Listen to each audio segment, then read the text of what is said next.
Meaning of emissions trading.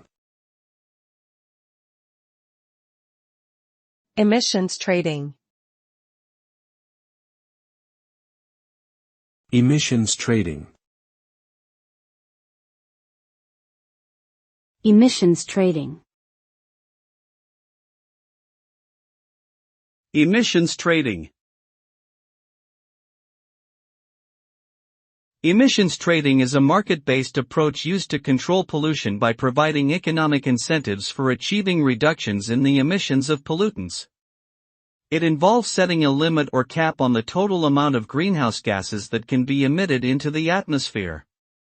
Companies can then either reduce their own emissions below the cap or purchase permits to emit from other companies that have reduced their emissions below their allotted limit.